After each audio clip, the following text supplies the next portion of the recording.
Hi, welcome to the very first episode of JBC English Learning Academy, a podcast dedicated to helping you reach that Cambridge C1 level in English.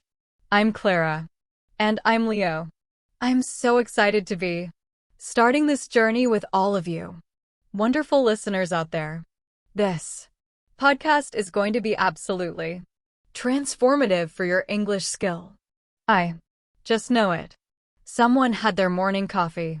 2 cups, actually. But hey, enthusiasm is contagious, right? And I genuinely believe that with the right approach, mastering advanced English listening skills can be both challenging and fun. That's true.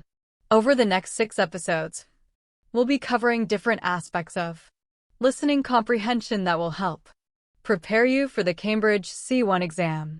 From news broadcasts to academic lectures, informal conversations, storytelling, professional contexts, and specific exam strategies.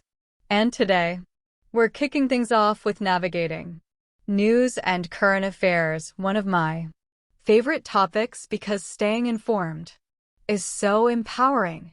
Before we dive in, let me ask you, Leo, do you remember when you first started listening to news broadcasts in English?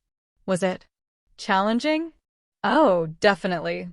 I remember trying to follow BBC World Service when I was still learning English, and it felt like they were speaking at supersonic speed, but that struggle made crossing that threshold so rewarding. What about you?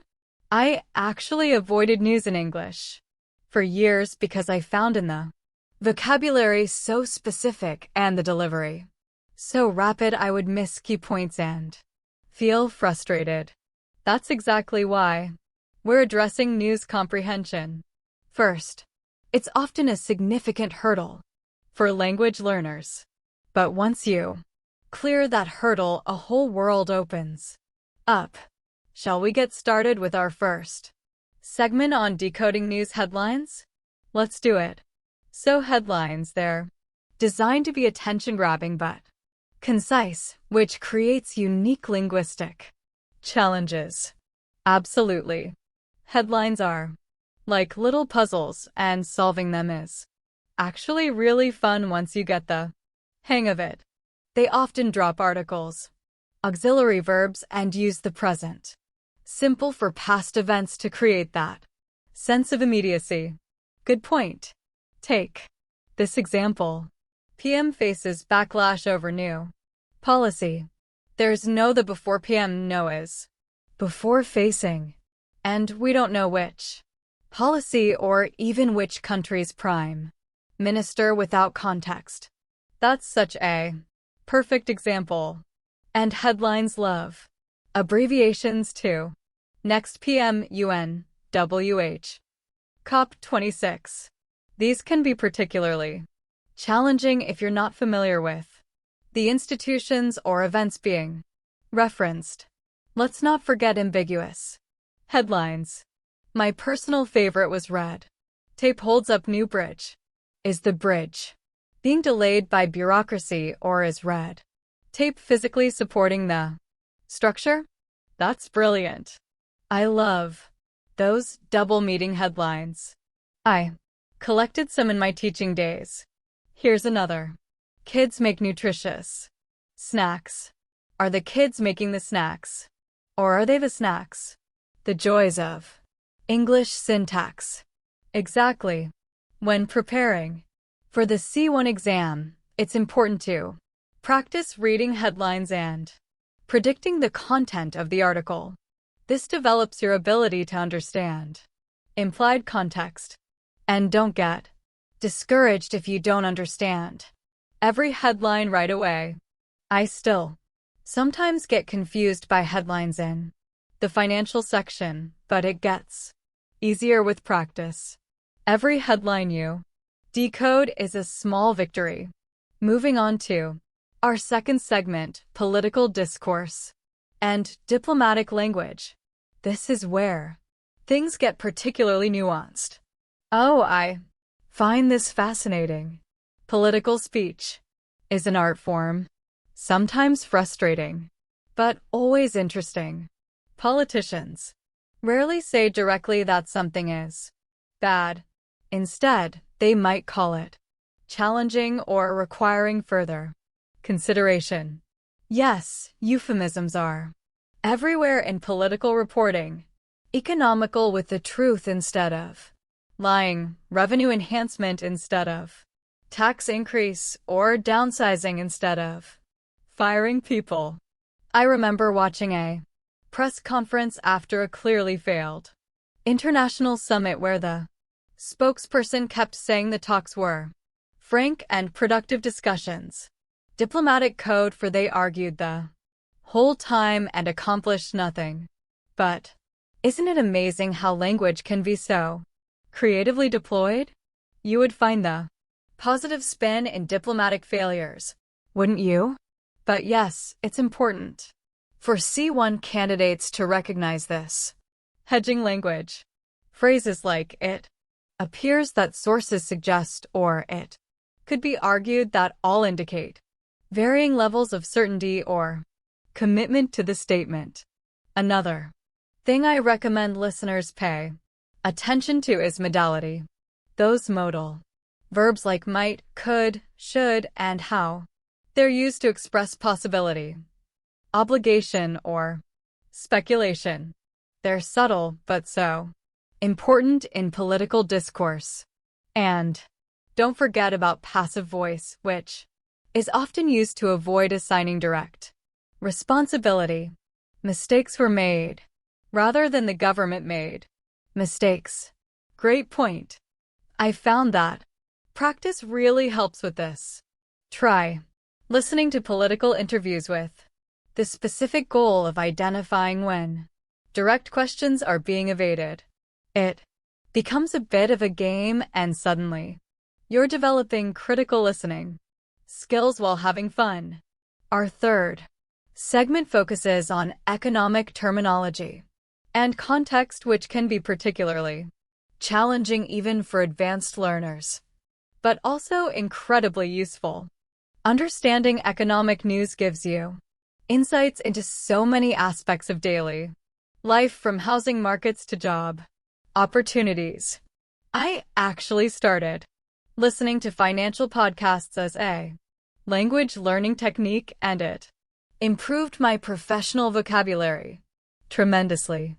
I wish I had your enthusiasm when I first encountered terms like fiscal policy, quantitative easing, or stagflation. I remember hearing bearish market and wondering what bears had to do with stocks.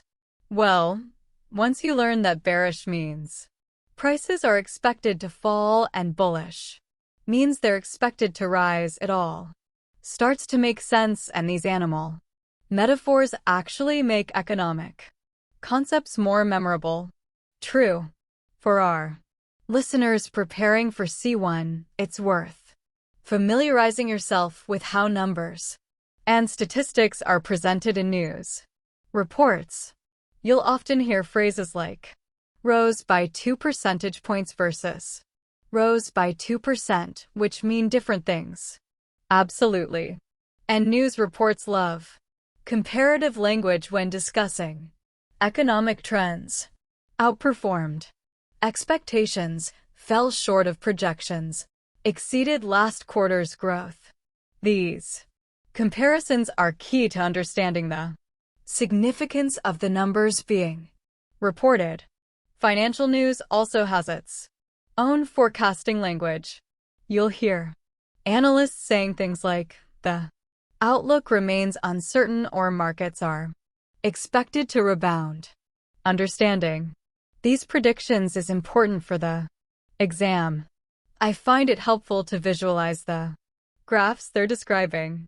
If they talk about sharp decline, I imagine a steep downward line or a gentle curve for gradual improvement. Connecting the language to mental images makes these abstract concepts so much clearer. Let's talk about international news accents. This is something many C1 candidates find particularly challenging. Understanding English spoken with different accents from around the world. What an opportunity, though. Each accent is like a new flavor of English. They all have their own unique characteristics that make the language richer and more diverse. I personally love Australian English with its distinctive vowels and colorful expressions. You would find joy in the challenge of deciphering arvo for afternoon or servo for service station. But you make a good point. Minus the C1 exam might include different varieties of English.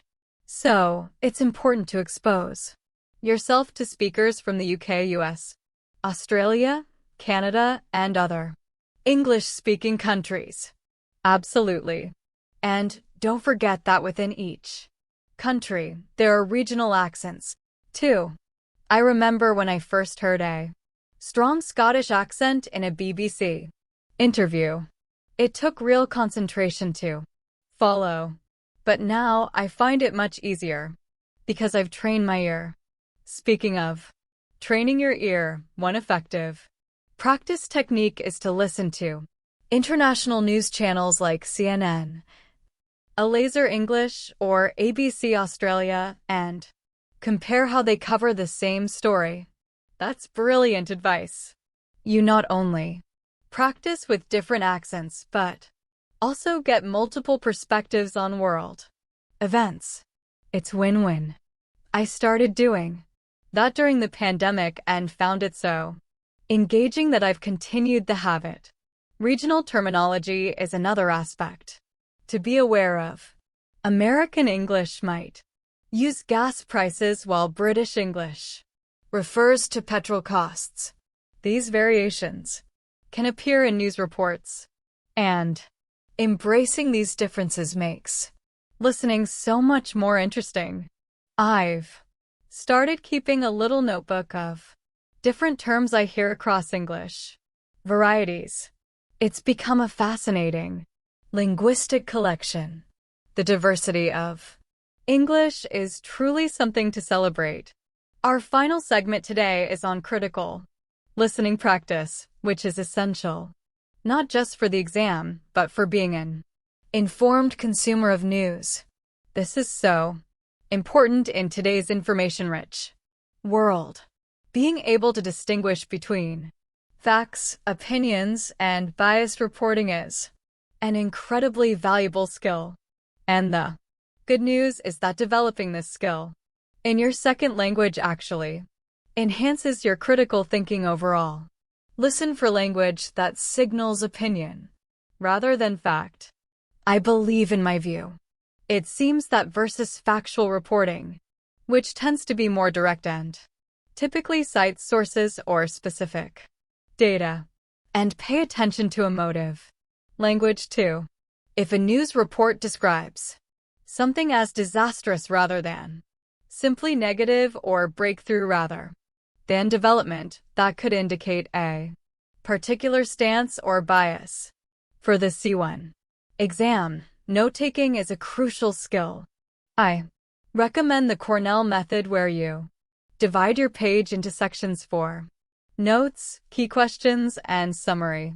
I love the Cornell method. I actually used it all through university and still use it in meetings. Another tip is to develop your own shorthand. Use symbols like arrows for increase, decrease, or abbreviations that make sense to you. It's like creating your own secret code, and it makes note-taking much more efficient. Remember that in the exam, you'll need to identify key information from complex news stories. Practice summarizing news reports in a few sentences, focusing on the main points rather than details. Yes, and make it a habit to ask yourself questions after listening to news. What are the key facts? What might have been omitted? Is there another perspective? This active engagement makes listening a dynamic process rather than passive consumption, and it's actually quite Empowering. Well, that brings us to the end of our first episode of English Mastery. We've covered a lot of ground. Today, from decoding headlines to understanding political euphemisms, economic terminology, international accents, and critical listening skills. What an amazing start to our series. I really hope our listeners are feeling more confident about tackling news and current affairs in English. Remember, every news broadcast you listen to is valuable practice. Even if you don't understand everything, you're training your ear and building your vocabulary. Exactly. And if you implement the strategies we've discussed today, you'll start to notice improvement in your comprehension of news broadcasts, which will directly benefit your performance in the C1 exam. Absolutely. And don't forget, learning is a journey, not a destination. Every day brings new opportunities to improve, and that's something to be excited about. I still remember the first time I understood a complete news broadcast without subtitles. It felt like such an achievement. In our next episode, we'll be exploring academic lectures and professional presentations where we'll focus on note-taking strategies, understanding specialized vocabulary, and following complex argumentation patterns. I can't wait for that one. Academic lectures might sound intimidating, but they follow patterns that, once recognized, make comprehension so much easier. We'll help listeners navigate academic discourse with confidence and even enjoyment. Thank you all for listening to this first episode of English Mastery. We hope you found it useful in your C1 preparation journey. We'd love to hear your thoughts and questions. If you enjoyed this episode, please share it with fellow English learners who might benefit. Until next time, keep listening, stay curious, and remember, every step forward is progress worth celebrating.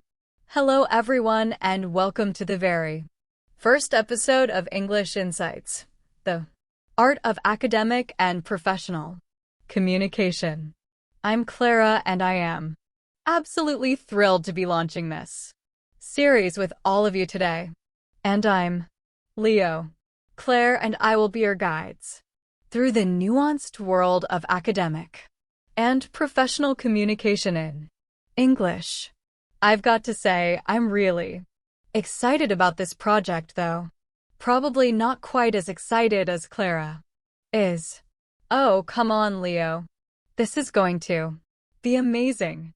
Just think about all the fascinating topics we're going to explore, all the helpful strategies we'll be sharing, and all the wonderful listeners we'll be connecting with.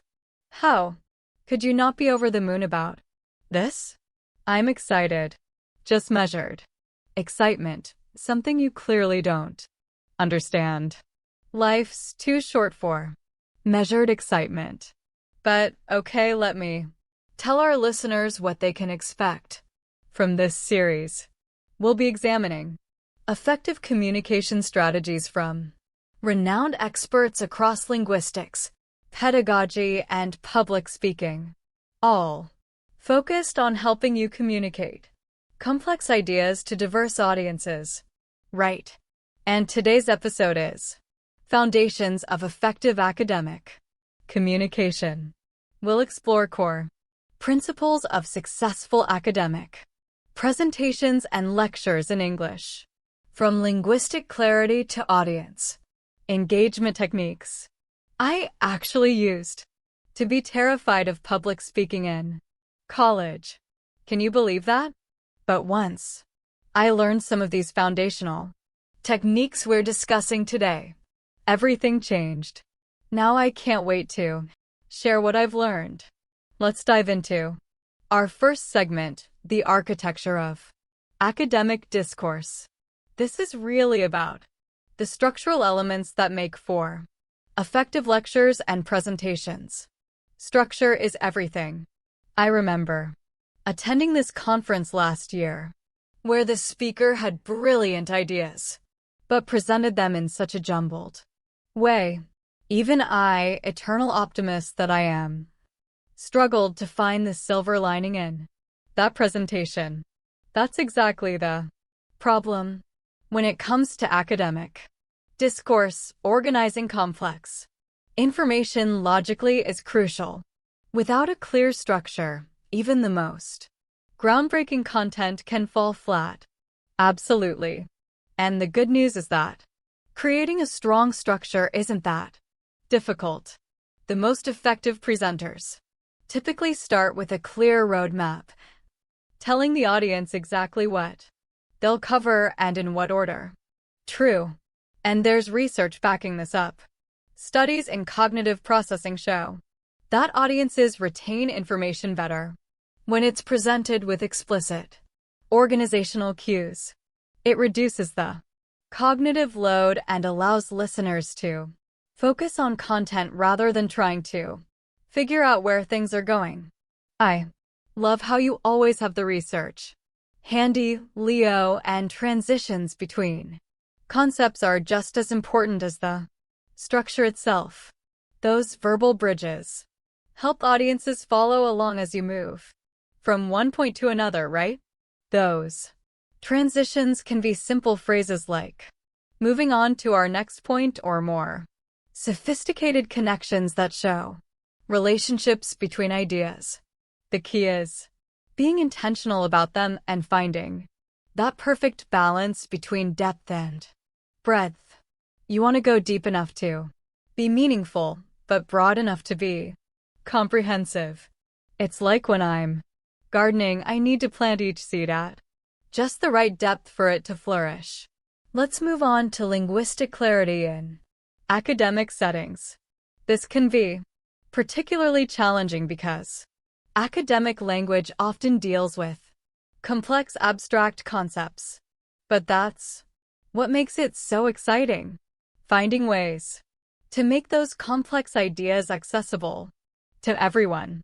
I think selecting appropriate terminology for your specific audience is step one.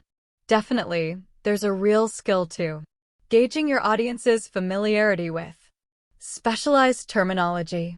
I once attended a lecture where the speaker assumed everyone knew statistical terms like heteroscity without explanation. Oh no. But what a wonderful opportunity that could have been to introduce new terminology clearly. When I teach advanced concepts to my students, I always make sure to define complex terms. And I found that using everyday examples makes abstract concepts so much more accessible. I think what you're touching on is the effective use of concrete examples to illustrate abstract ideas.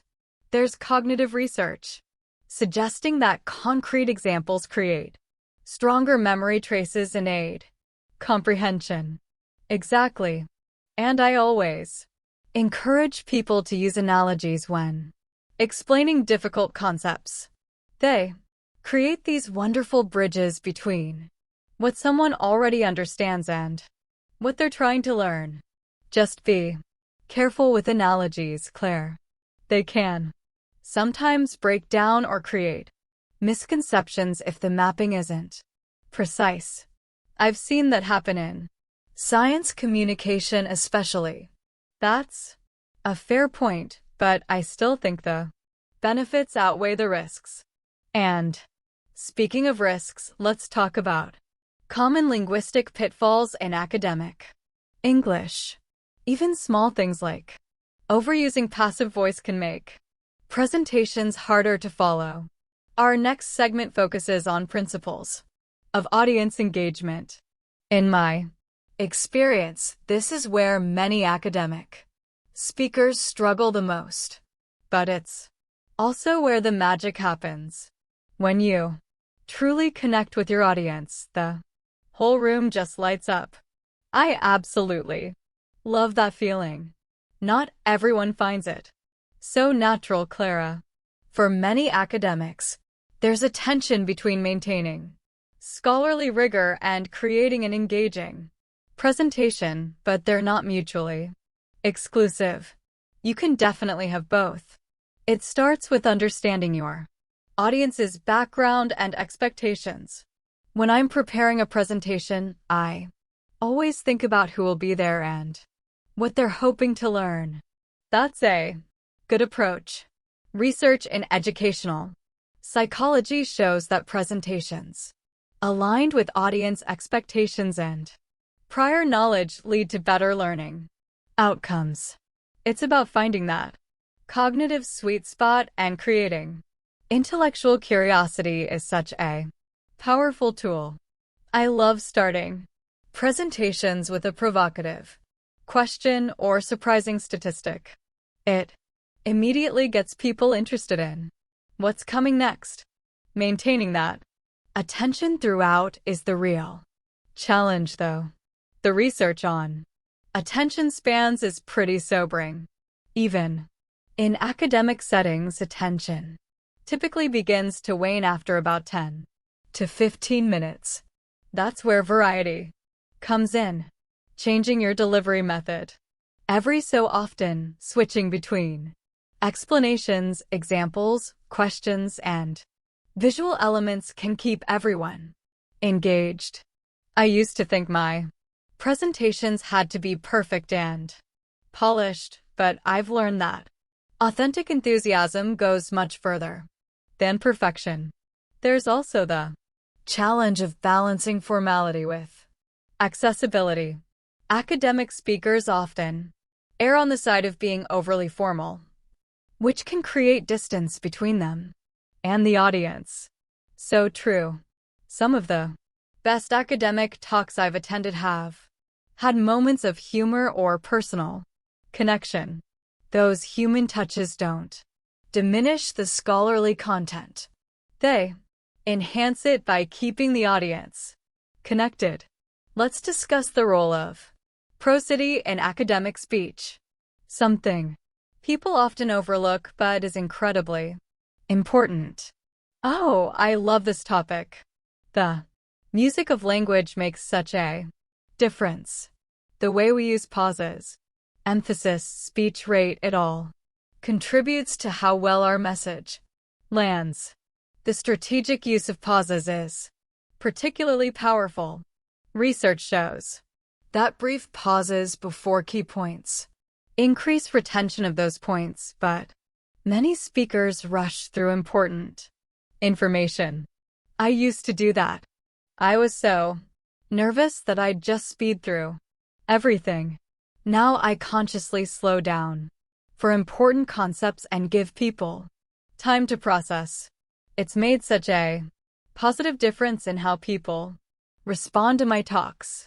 Managing speech rate is critical for comprehension, especially in international contexts or when presenting complex information. Studies suggest that moderate speech rates of about 150 to 160 words per minute are optimal for comprehension, and intonation patterns can completely change how people understand your message. I find that using rising intonation for questions and falling intonation for definitive statements helps keep everyone on the same page. Voice modulation for key points is another technique worth mentioning. Subtle changes in volume or pitch can signal importance. It's like highlighting, but with your voice. Exactly. I call it vocal highlighting. When I'm coaching people on presentations, your voice is such a powerful tool. We should use all its dimensions. I remember this workshop I attended where the facilitator spoke in a completely flat monotone. The content was fantastic, but the delivery made it so hard to stay engaged. That's a common issue. The good news is that proodic skills can be developed with practice and awareness. Recording yourself and listening critically can be quite illuminating. Our final segment today covers establishing academic authority, something that's particularly important for early career academics or when speaking outside your primary specialty. This is such an important topic, and I think it starts with those verbal and nonverbal markers of expertise. Little things like confident posture, deliberate movements, and making eye contact can make such a difference. True, though there's a careful balance to strike. Research in communication studies indicates that perceived expertise comes from balancing confidence with intellectual humility. Acknowledging limitations or areas of ongoing inquiry actually enhances credibility rather than undermining it. I couldn't agree more. Being transparent about what we know and don't know builds trust. I always try to model this in my own presentations, showing that it's perfectly fine not to have all the answers. Speaking of not having all the answers, addressing challenging questions effectively is another key aspect of establishing authority. The worst thing you can do is bluff or become defensive. Absolutely. Those challenging moments are actually wonderful opportunities to demonstrate your expertise. I've found that acknowledging the validity of tough questions and responding thoughtfully, even if that means saying, "I'll need to look into that further," actually strengthens your credibility. That's consistent with the research. Studies of perceived expertise show that honesty about knowledge boundaries is more effective than pretending to know everything. The goal is creating a professional but approachable persona.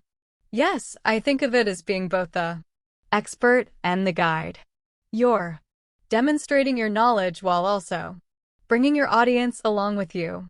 That combination of authority and accessibility is so powerful.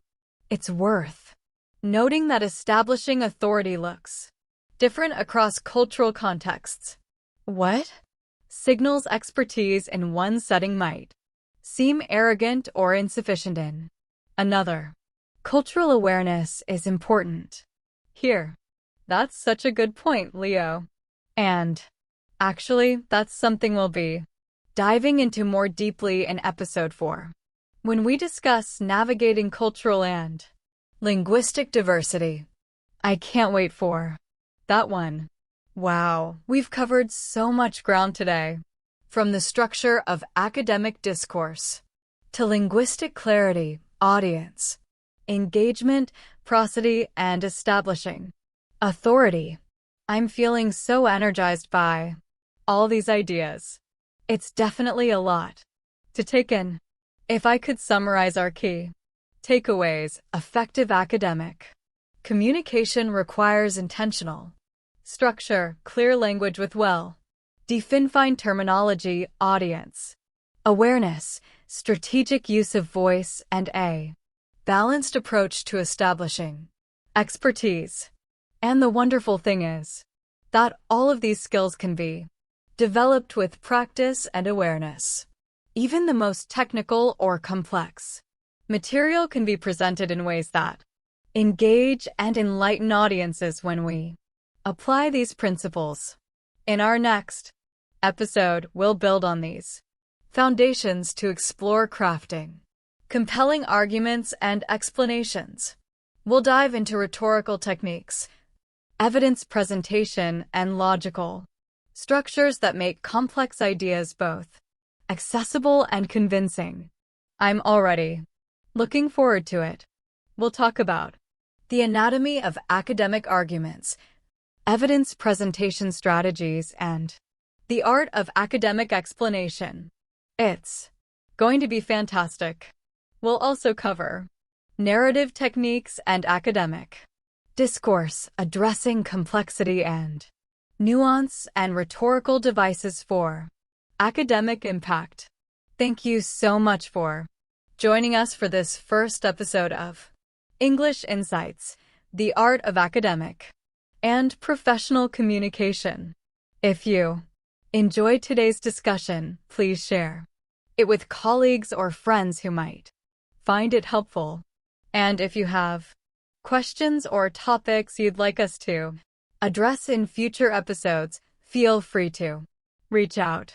Until next time, this is Leo and Clara wishing you clear communication and engaged audiences in all your academic endeavors.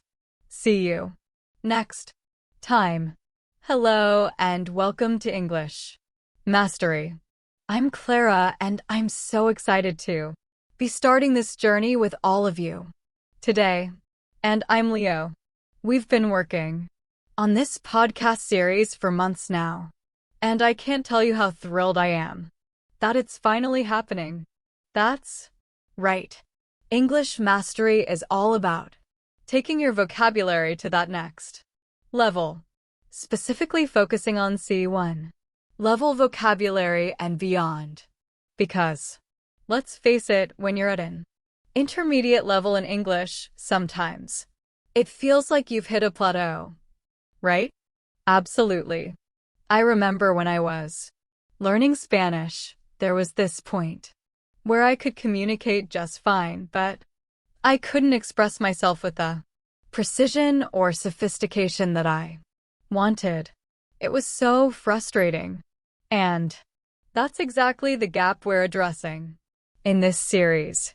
Today's episode is the Foundations of Advanced Vocabulary, where we'll explore what makes vocabulary advanced, how to retain new words effectively, and how to start building your own vocabulary expansion system.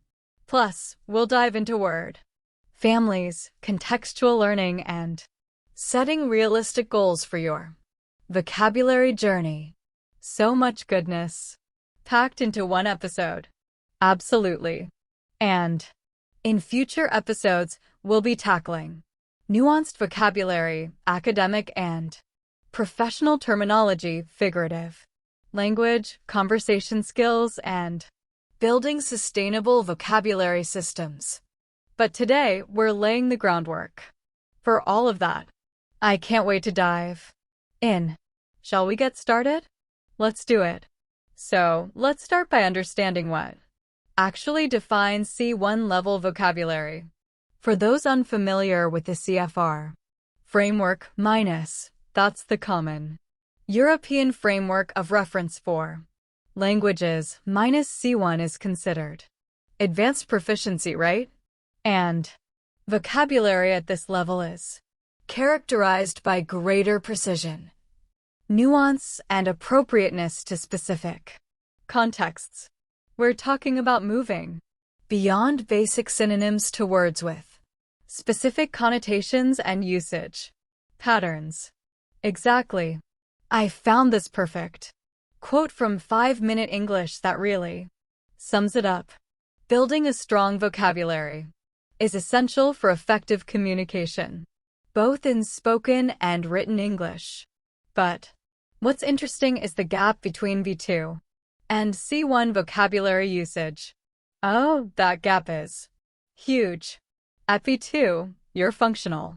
You can express yourself on most topics, but often in a somewhat general way. But at C1, suddenly you can discuss nuances, subtle differences, and complex ideas with much more precision. Definitely. And according to MagOuch, an expanded vocabulary creates opportunities to communicate in ways that can benefit your academic pursuits, career goals, and your daily experiences. I found that to be so true. When I expanded my vocabulary in French, whole new worlds opened up. I had the same experience. Suddenly, I could read newspapers without a dictionary, understand jokes, and actually express complex thoughts rather than just simplified versions of what I wanted to say. And that's what we want for our listeners. The ability to express themselves with more sophistication and precision. It's not about using big words to sound smart. It's about having The right word at the right time. Absolutely.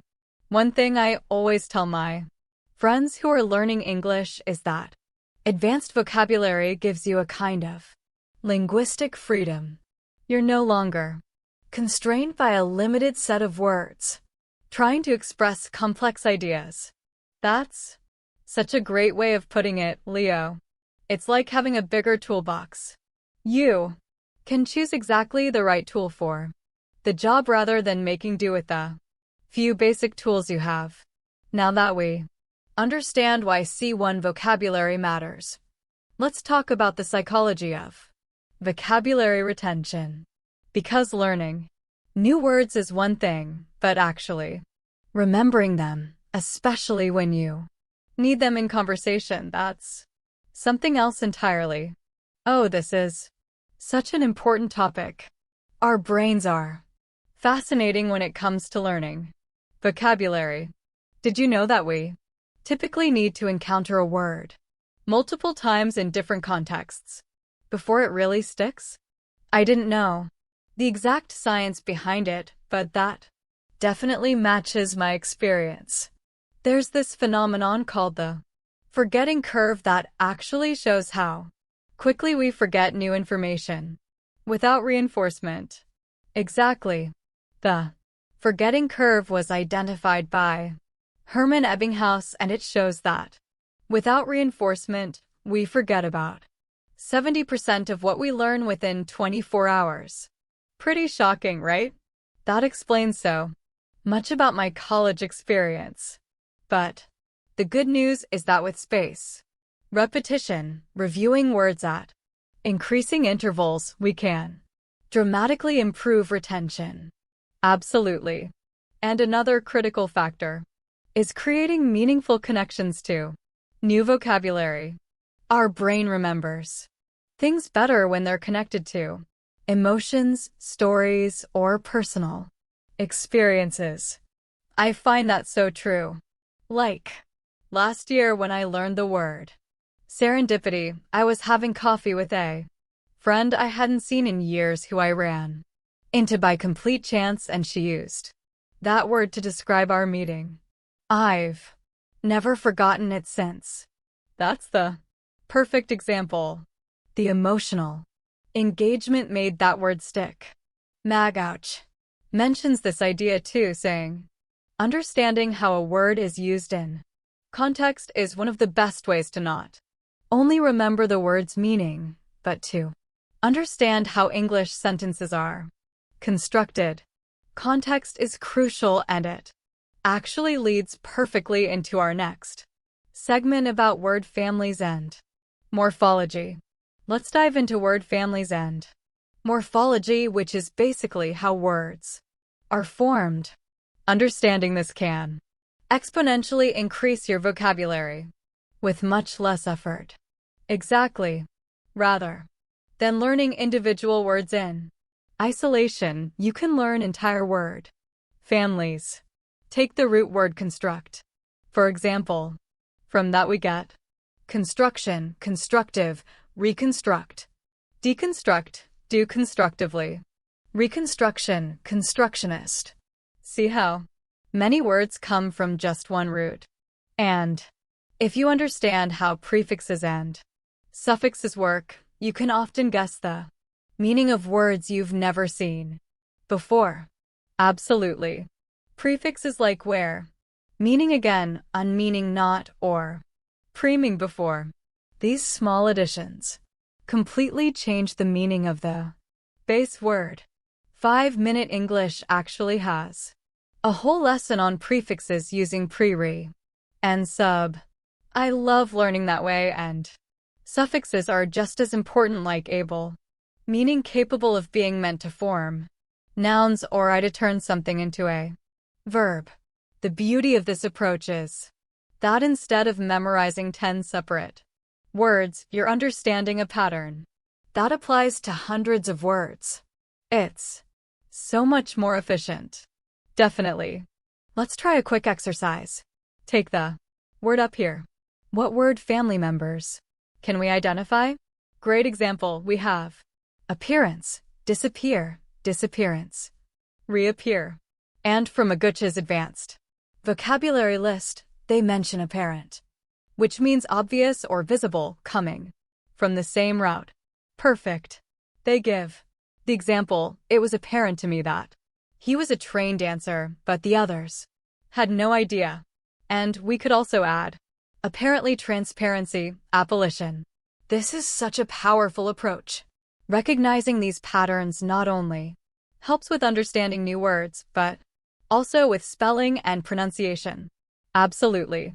I'd encourage our listeners to try deconstructing complex words they encounter. Identify the root, prefix, and suffix. It's like being a word detective. Now let's talk about context and collocation, which is essentially how words naturally pair together in English. This is so important. Words almost never exist in isolation. They have relationships with other words that can completely change their meaning or appropriateness. Exactly. Take the word heavy. We might say heavy rain, heavy traffic, or responsibility. But we wouldn't say heavy price. That would be high price.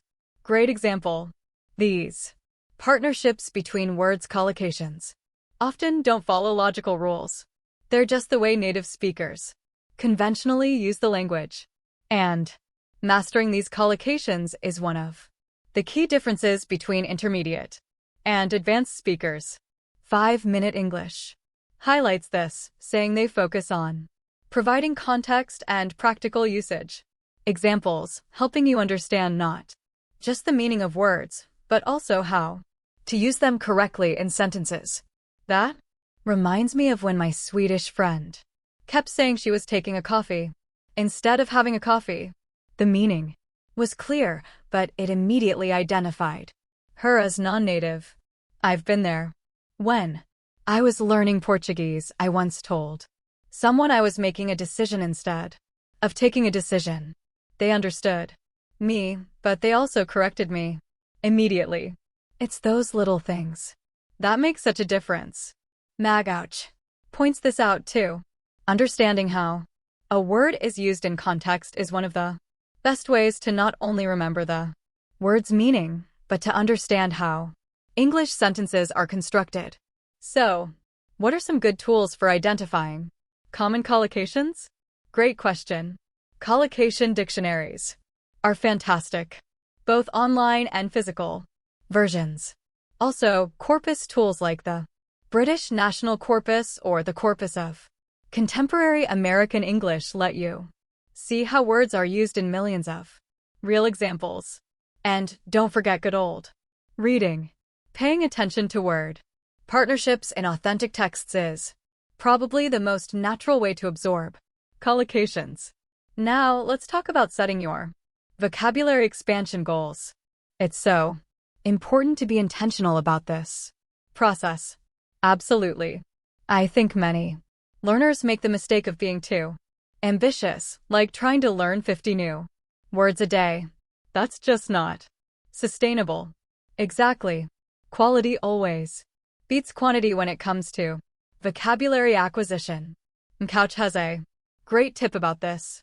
Pick 1 or 2 words from this vocabulary list to learn every day, and you will be well on your way to having a more diverse vocabulary. I love that. Just 1 or 2 words a day adds up to hundreds of new words in a year, and you'll actually remember them, which is the whole point.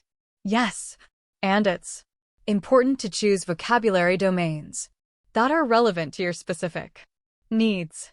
If you're studying medicine, focus on medical terminology. If you're in business, prioritize business vocabulary. That's such an important point. I remember when I was living in Madrid, I specifically focused on vocabulary related to real estate because I was apartment hunting. It was immediately useful. That's the perfect approach. Another important aspect is tracking your progress. Whether it's a vocabulary journal, a digital app, or flashcards, having a system to review words you've learned is crucial. Definitely. I use a digital flashcard system with spaced repetition. It automatically shows me words I'm about to forget, which is so efficient. That sounds great. I'm a bit more old school. I have a vocabulary notebook divided by themes, but whatever system works for you is the right one. And remember, as Couch wisely notes, studying vocabulary can be hard and slow work. Don't give up or get frustrated if you don't see results right away. It's a marathon, not a sprint. Such an important reminder. Consistent, regular effort over time is what leads to real progress, and celebrating small victories along the way keeps you motivated. We've covered so much ground today. We explored what makes vocabulary advanced, discussed the psychology of vocabulary retention, examined word families and morphology, highlighted the importance of context and collocation, and talked about setting realistic vocabulary goals. It's been a fantastic start to our series. I hope our listeners are feeling inspired to approach vocabulary building in a more strategic, sustainable way. Absolutely. And remember that everyone's vocabulary journey is different. The key is consistency and finding methods that work for you personally. That's right. As 5-Minute English says, we believe that vocabulary learning should be an enjoyable and ongoing process. It shouldn't feel like a chore. It should be exciting to discover new words that help you express yourself more precisely. I couldn't agree more.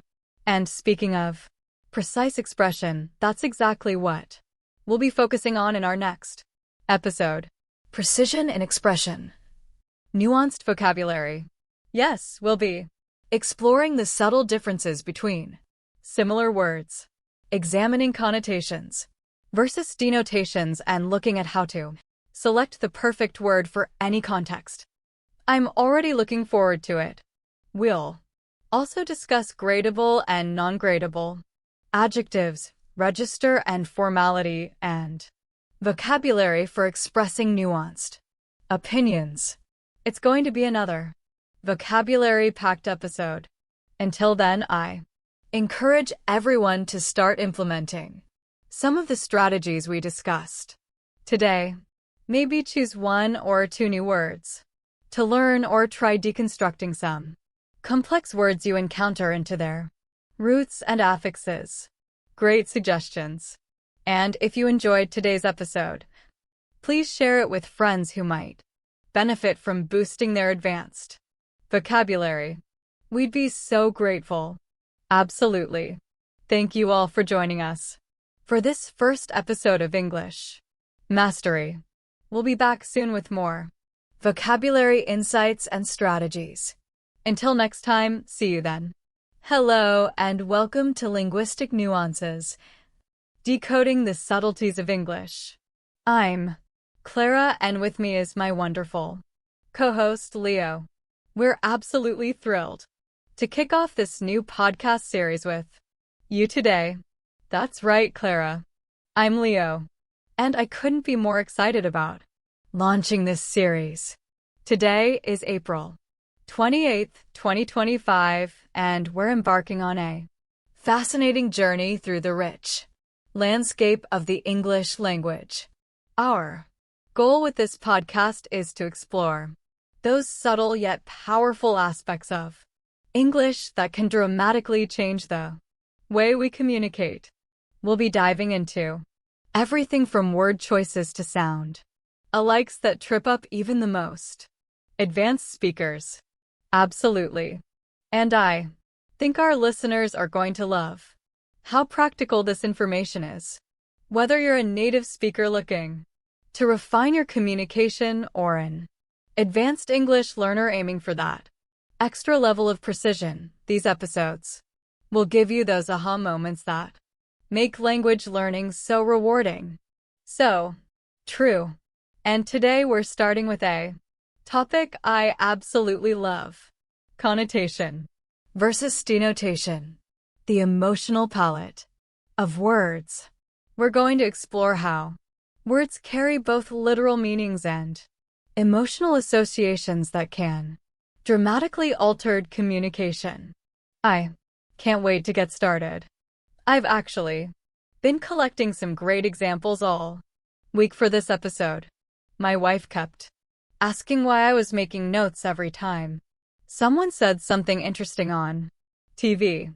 Let's begin by defining these two key terms. The denotation of a word is its literal dictionary meaning, the basic explicit definition you'd find if you looked it up, right? And connotation refers to the emotional implications and associations that a word carries beyond that literal meaning. It's like each word comes with its own emotional baggage. That's exactly it, Leo. And what's fascinating is that while denotation tends to remain stable, connotations can vary widely based on cultural contexts, personal experiences, and even change over time. I was thinking about this the other day when my daughter came home from school and said something was sick.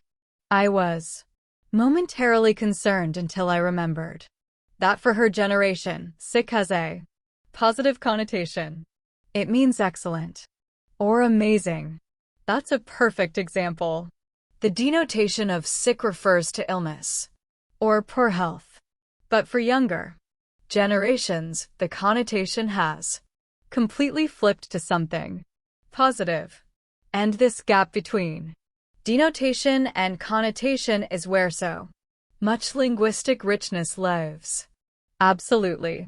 According to Alan Partington, connotation is actually a problem area for language learners because it's so crucial for expressing attitude. Without understanding connotations, it's nearly impossible to grasp the true intent of messages. That's so true. I remember when I was teaching English abroad, one of my students confidently told a classmate they looked cheap when they meant to say they looked economical or thrifty. Same denotation of not expensive, but wildly different connotation. Oh no. I hope you were able to clear that up before any feelings were hurt. So, let's talk about some connotation pairs that come up frequently in professional settings. One classic example is cheap versus economical. Great example.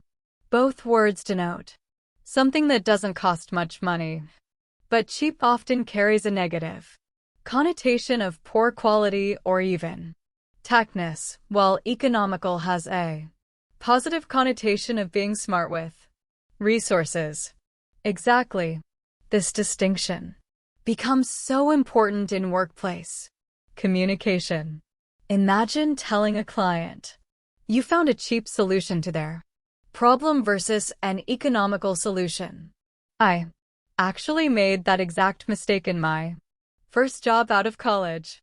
I proudly told my boss I found a cheap vendor for our conference materials, and she very gently suggested I describe them as cost effective when presenting to the executive team. That was good advice. Another pair that comes up all the time is stubborn versus determined. Both describe someone who won't easily change their position or give up, but with very different emotional undertones. Absolutely. Stubborn suggests an unreasonable refusal to change, while determined from that same quality as admirable persistence.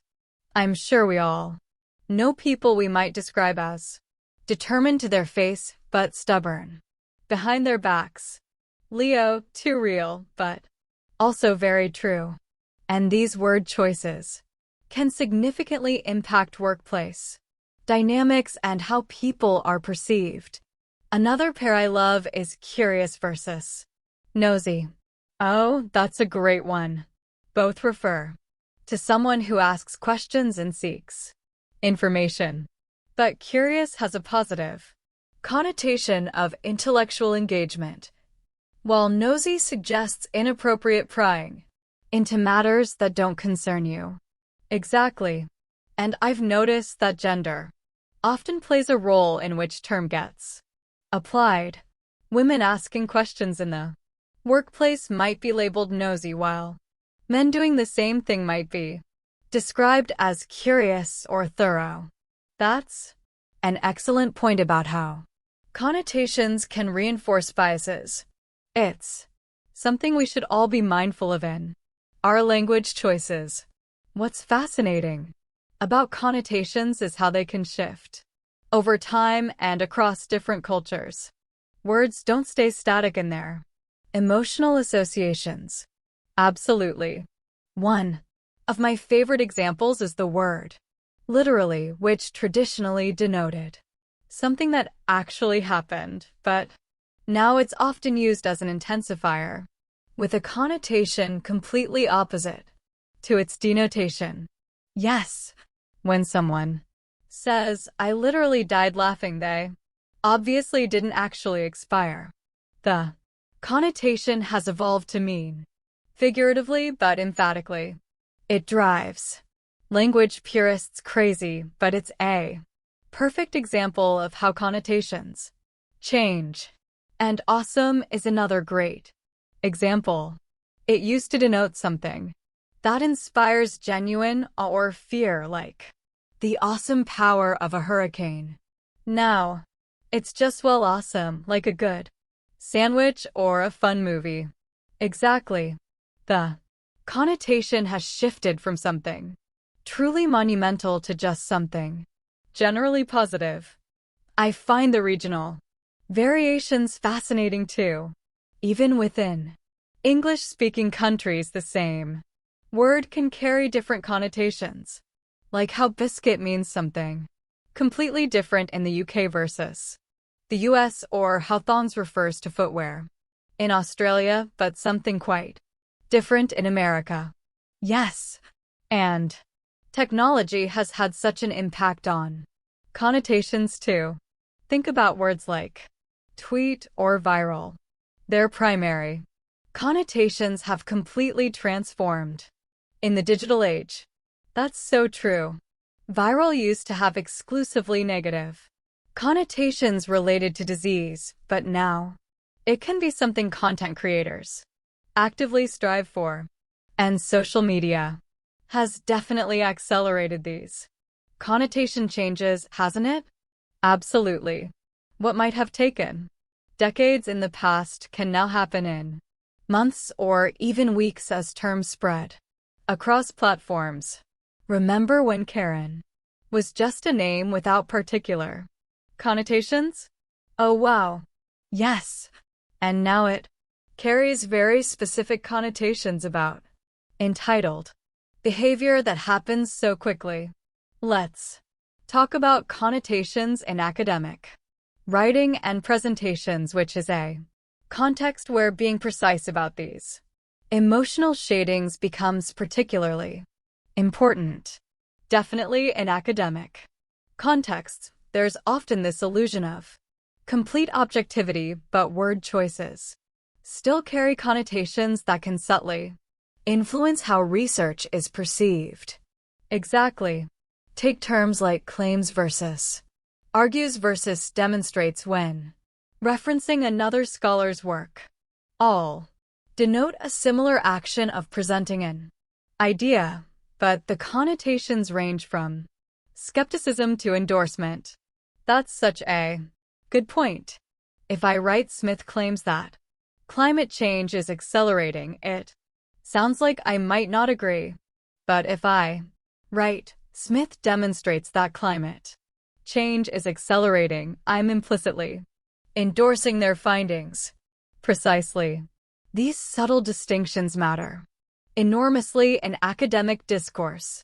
And sometimes seemingly neutral academic language can hide biases through connotation. I noticed this in my graduate studies. Research on certain populations would use clinically neutral terms that actually carried negative connotations, like describing non-Western cultural practices as primitive or undeveloped rather than traditional or indigenous. Yes, and navigating discipline-specific connotations can be challenging too. The same term might carry very different connotations in psychology versus sociology or economics versus political science. That's true. I remember attending an interdisciplinary conference where the term rational actor kept causing confusion. Economists were using it with positive connotations about efficiency, while sociologists were skeptical of the term's implications. And for students or researchers just entering a field, these discipline-specific connotations aren't always obvious. Are there tools you recommend for analyzing connotation in your own writing? Great question. One practice I've found helpful is having readers from different backgrounds review my work. Sometimes we're blind to connotations that are obvious to others. There are also digital tools that can highlight potentially loaded terms, though they're not perfect. That's excellent advice. I also think studying published works in your field with a specific focus on connotation can help. Pay attention to which terms seem neutral versus contested and how different scholars might use the same terms with different connotative shades. So, we've talked about recognizing connotations, but let's discuss how we can use connotation deliberately in persuasive communication. This is where it gets really interesting. Understanding connotations allows you to choose words that not only convey information, but also the precise emotional tone you want. It's like having a more sophisticated palate as a communicator. Exactly. Politicians are masters at this. Think about how different it sounds to talk about tax relief versus tax cuts.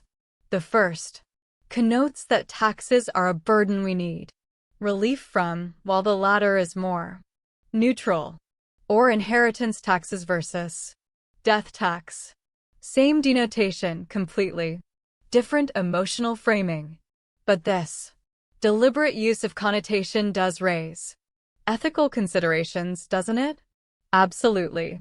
There's a fine line between effective communication and manipulation. When we select words specifically for their connotations, we need to consider whether we're clarifying or misleading. I think that's especially true in marketing and advertising. Is it ethical to call something all-natural knowing it carries positive connotations of health and environmental friendliness, even if the product doesn't actually deliver those benefits? Great example. And this applies to how we communicate with different audiences too. We might need to adopt our connotative language based on who we're speaking to. Definitely, a term that has positive connotations in one community might have negative ones in another. Being aware of these differences is crucial for effective cross-cultural or cross-generational communication. I learned this the hard way when I used the term wicked in a presentation to a conservative client, thinking it would sound current and positive like my teenage niece uses it. But they interpreted it with its traditional negative connotation. That's such a valuable lesson, and it leads to another important point. Concrete examples are almost always more powerful than abstract concepts. When you can give a real-world example that people can picture, your message sticks better. Absolutely. The human brain processes stories and examples much more easily than abstract ideas. That's why I try to include at least one concrete example in every important email I send. Let's move on to sentence structure and readability. This might sound basic, but it's amazing how much difference sentence construction can make to understanding. It really is. And sentence length is a big part of this. Research suggests that comprehension starts to drop when sentences exceed About 25 words. That's fascinating. I try to mix up my sentence lengths when I'm writing important communications. Some short, some medium, but very few long sentences. It creates a better rhythm too. Rhythm is so important. Speaking of which, the active versus passive voice discussion is relevant. Here, the team completed the project is clearer than the project was completed by the team. Yes, active voice is usually more direct and energetic. Though I should point out there are times when passive voice is useful, especially when the actor isn't important or when you want to be diplomatic. Great point. Mistakes were made is a classic example of using passive voice to avoid assigning blame directly. Exactly. And moving from sentences to paragraphs, logical flow is key. Each paragraph should contain a complete thought and there should be clear connections between paragraphs. I find it helpful to read my writing aloud when I'm checking for flow. It's amazing what you catch when you hear it rather than just seeing it on the page. That's one of my favorite techniques too. It works for presentations as well. My husband always knows when I'm preparing for a big meeting 'cause he can hear me talking to myself in the home office. Now let's talk about organizing your message. Even with perfect word choice and sentence structure, poor organization can destroy clarity. Absolutely. A logical structure is so important. I like to think of it as creating a path for your reader or listener to follow. You don't want them getting lost in the woods of your ideas. That's a great way to think about it. And there are several different organizational patterns we can use, depending on our goal. Chronological order is great for processes and stories. And problem solution works well for persuasive communications. You outline the issue and then present your solution. I use this one all the time in work proposals. There's also compare, contrast, cause, effect, and spatial organization. The key is choosing a pattern that serves your purpose and sticking with it consistently. Exactly. And whatever pattern you choose, signposts and transitions are essential.